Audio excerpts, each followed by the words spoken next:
12, 12. Um, I want to start this off with a quote from Harriet Tubman. And I'm paraphrasing, but the quote goes something like, I could have freed a lot more slaves if I could have convinced them that they were slaves. And I wanted to also connect that to Plato, the allegory of the cave. And basically, in the allegory of the cave, Plato is discussing how those who live in the cave are convinced that the pictures on the wall are what the world is. That is, the projections that they see, rather than it being something behind them that is causing a shadow between the light and the wall. That's not in their immediate view. That's not in their focus. Like they, for whatever reason, don't turn around and look to see that it's just something casting a shadow, which is a projection on the wall. And those who escape the cave to seek the light, to go and see what is causing the light rather than the shadow, those who escape the cave and come back and try to excuse me, and try to explain to those who are in the cave that what they see is not real, what they see is an illusion. Those that do that are often seen as crazy, weird, or they're ostracized, or people just don't believe them. And they cling to the idea that the cave is the only reality that there is. And that's what we live in. That's the world that we live in. That's the world that we see on a regular day to day basis. Those who speak about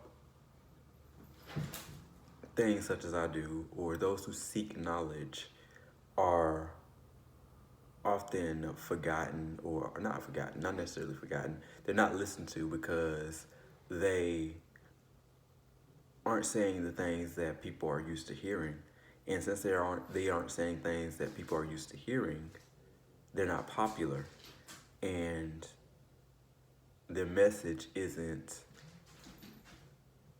known to the public.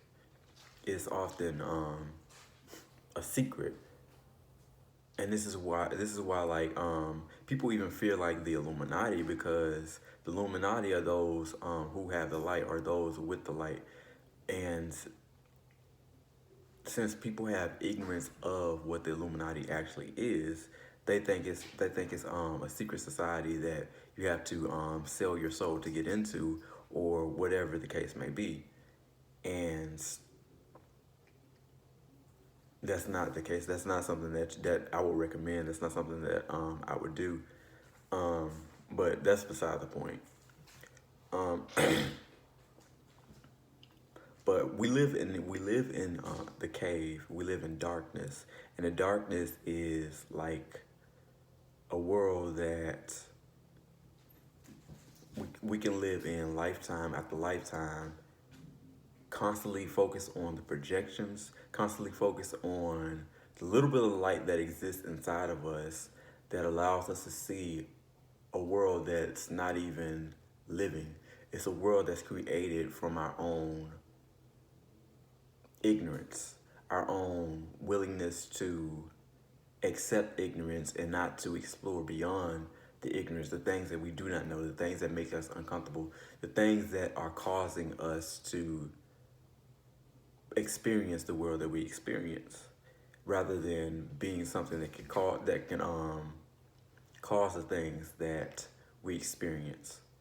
If that makes sense, like we have way more control over the things that we experience for than a lot of us realize a lot of us realize. Like we've been taught to live a world rather than live in a world rather than to live beyond that world, because we don't, a lot of times, we don't believe that there is something beyond the world that we are experiencing. Like, we can cause the experience rather than just being a subject of the experience, like a victim of the experience. We can actually cause our experience to happen, and we can actually be more interactive with that experience. We can actually cause that experience to be more than what it is. And it doesn't have to be the same thing over and over again. And all of us know this. Like, all of us have ways to know this within our own reality, our own experience. But it takes, it may take lifetimes to get there. Um, and I was going to say that's the importance of really being an alchemist, because when you learn that alchemy really is just you turning all the things that you've been led to believe, all the things that you've been led to follow, like history, like the story that we're told to believe in. Once you start to question that story, once you start to question that story and see that story for what it is, a story, you can go beyond that and you can start writing your story, and you can start understanding your mystery, or the mystery that is you, because you are much more. Because the cave that we live in is within inside of ourselves. And once we come out of that cave and seek the real world, what real light is, we start to experience we start to experience the world differently. And what I mean by that is you can start to come back to your senses, because it's like what I was saying in the previous video about how we fall from our first eye until our unto fall from our first eye to our root, and we start to go into that darkness. But some of us stay in that darkness, and that darkness is the cave that I'm referring to. But we have to be willing to grow and to really get out of that cave that we are living in. But remember, all life, the whole I want to say the whole tree exists within the seed.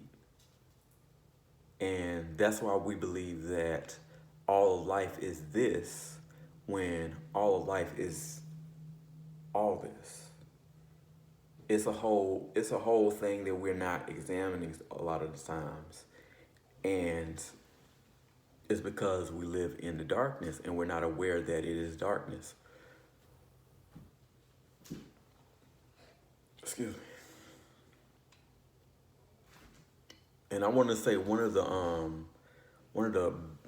coldest lines, one of the best lines in the Matrix, actually kind of lets me know that they were talking about the very thing that I'm talking about right now. And it was said by Morpheus that what is real, and he was saying that I think Neo asked him what real was, and he was saying that what is real is nothing more than impulses to the brain, or something to that degree.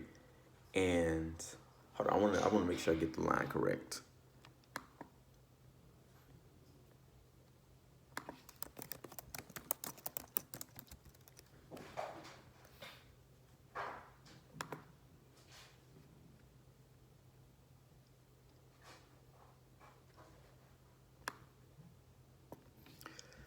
Morpheus says, nobody can be told what the Matrix is. You have to see it for yourself.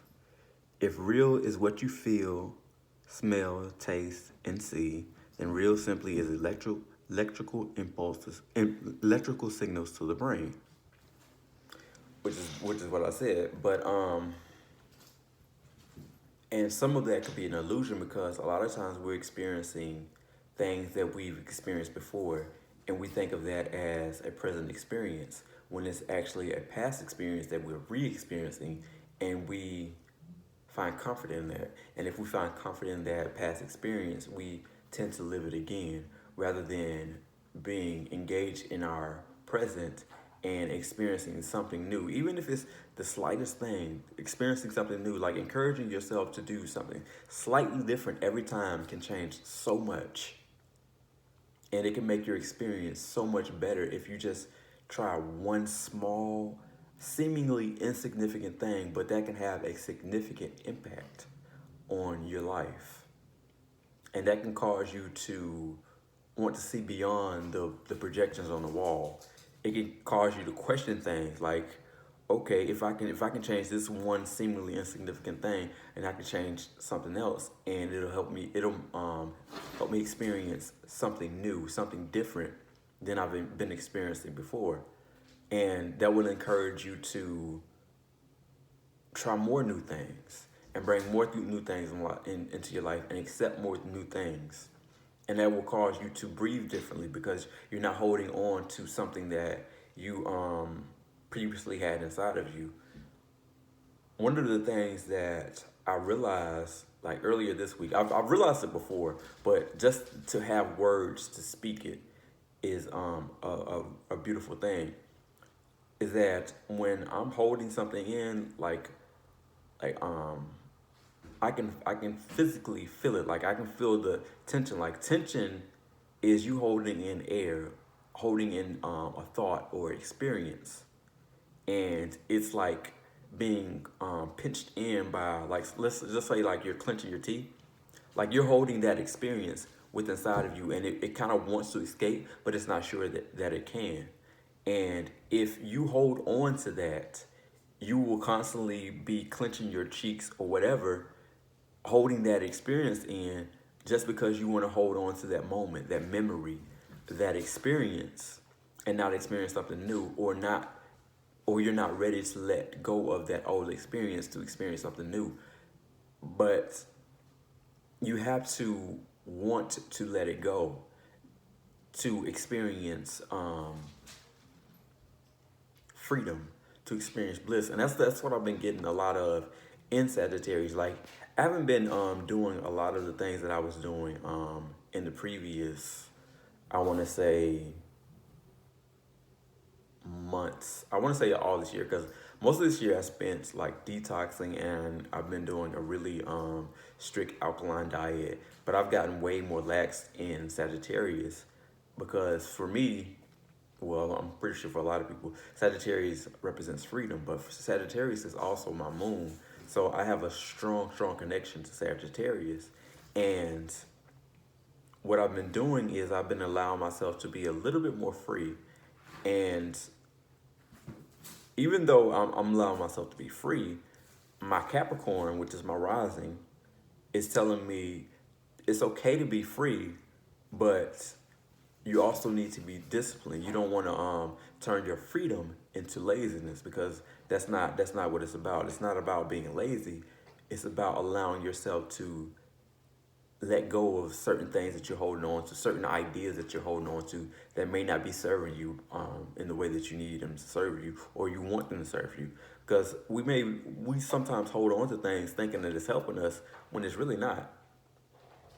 And that's not saying that an alkaline diet wasn't serving me, but it's certain ideas that I acquired, over the years, or what have you, that I held on to, that I needed to detox as well.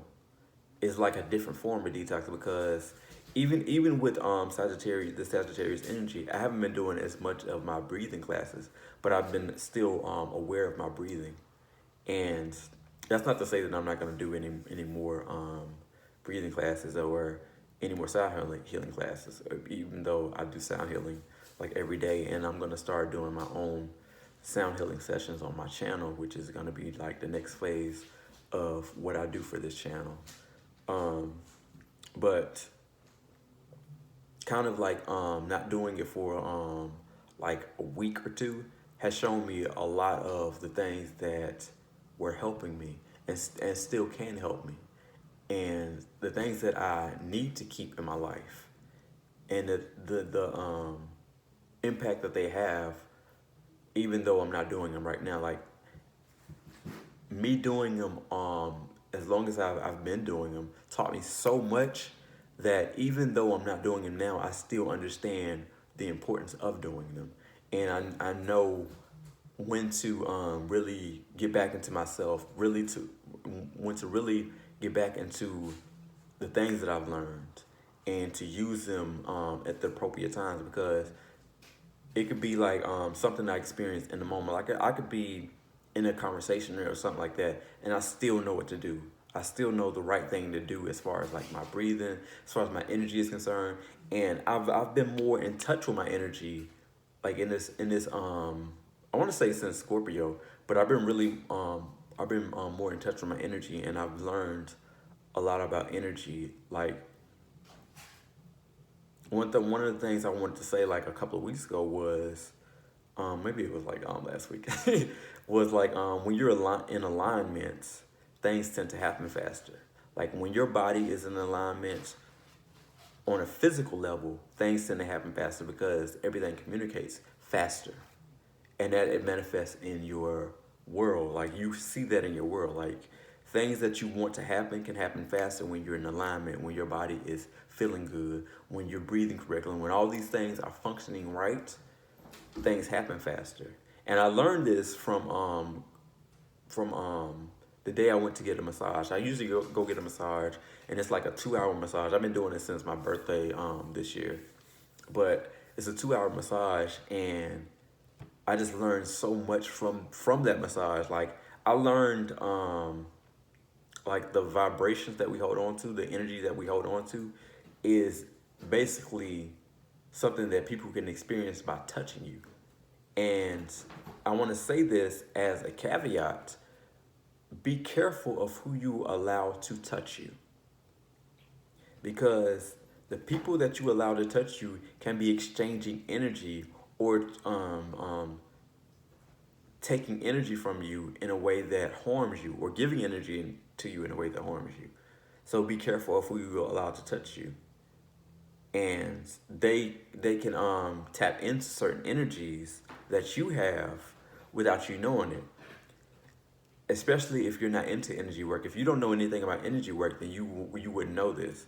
But if you know something about energy work, you'll know that that people can tap into those energies, and they can feel those vibrations, and they can speak those vibrations and not necessarily know why they're speaking those vibrations.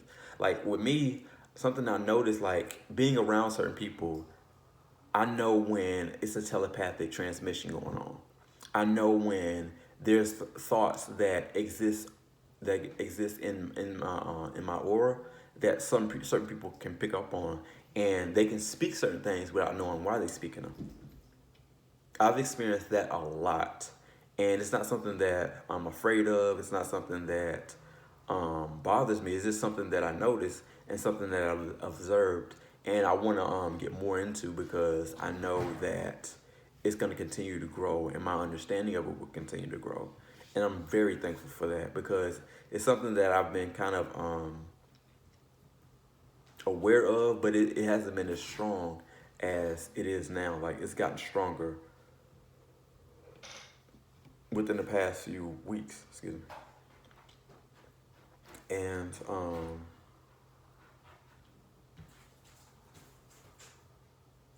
I was gonna say that something I've been thinking about a lot of is the crown, and how it's important for us to wear a crown, how it's important for us to, even if we're calling ourselves kings, if we're gonna call ourselves kings, we have to wear our crowns and understand